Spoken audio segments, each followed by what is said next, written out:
You're listening to the Monday Night Community Show with Daniel on BRFM. This is BRFM 95.6, our very own local radio station here on the Isle of Sheppey. As always, it's great to have you along with us. It's time to start reviewing that interview with Ian Goodwin. I was joined with him in the studio last Monday, and I asked him, what is your role as a Coastguard officer? Or what is the role of a Coastguard officer? And this is what he had to say. In terms of the role of the Coastguard officer, I'm a volunteer Coastguard rescue officer, and I form a vital part of a team trained and equipped to respond flexibly to various challenging conditions that we could actually face. Now, any operation involving a rescue or a missing person search must be carried out as part of a team, not as an individual or a collection of individuals. There's a degree of synergy that exists within our teams. You know, the whole is greater than the sum of the individual parts.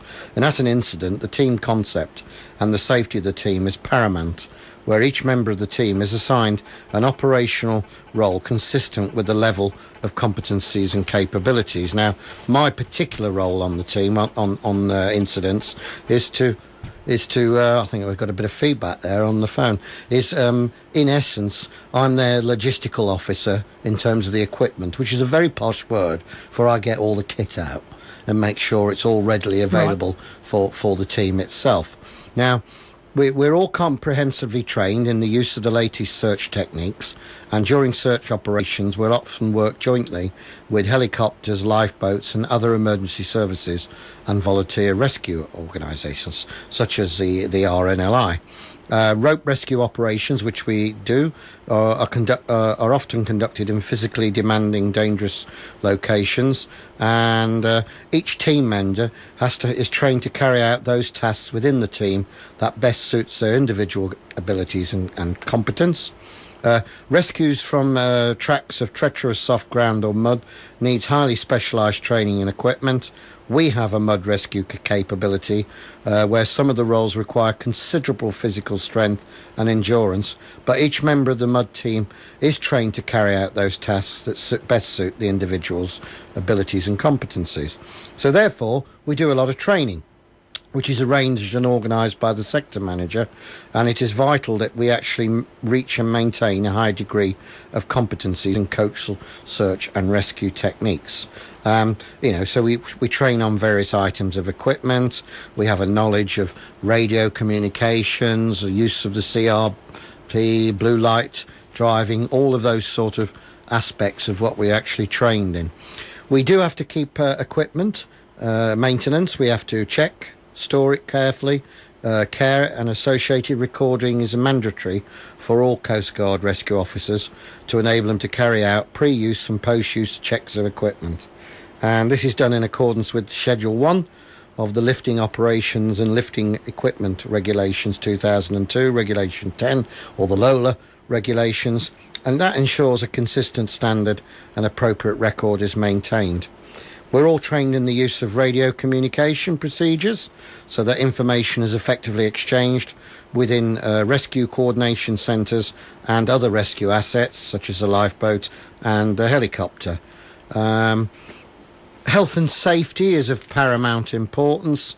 By its nature of what we do, it can be carried out in potentially dangerous situation or hostile environments, and so we have a responsibility for the safety of the public, our own team colleagues and ourselves.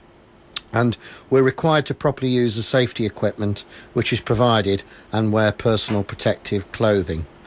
We're all available. We have to live within 30 minutes of the station.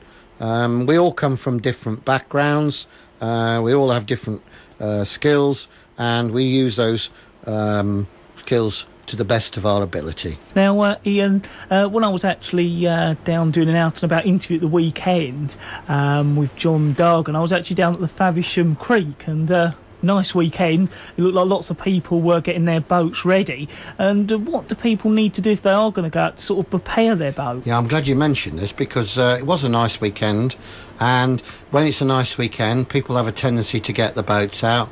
A lot of those boats haven't been out since they were laid up, probably October, November time. So the question is, are you ready for an emergency?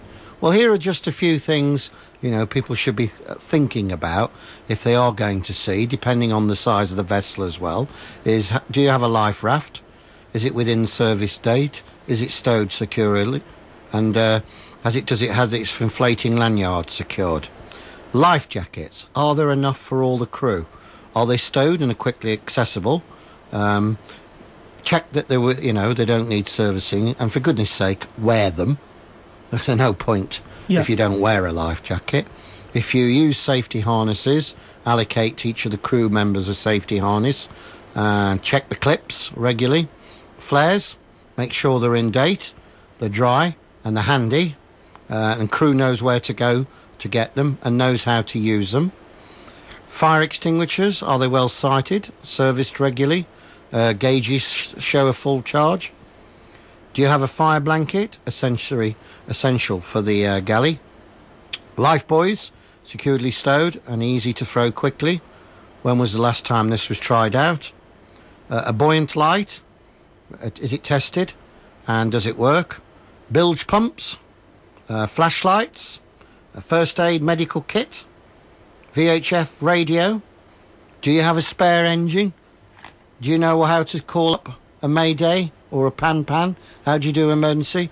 All of those, I would say, are the sort of things you should be thinking about when you go to sea.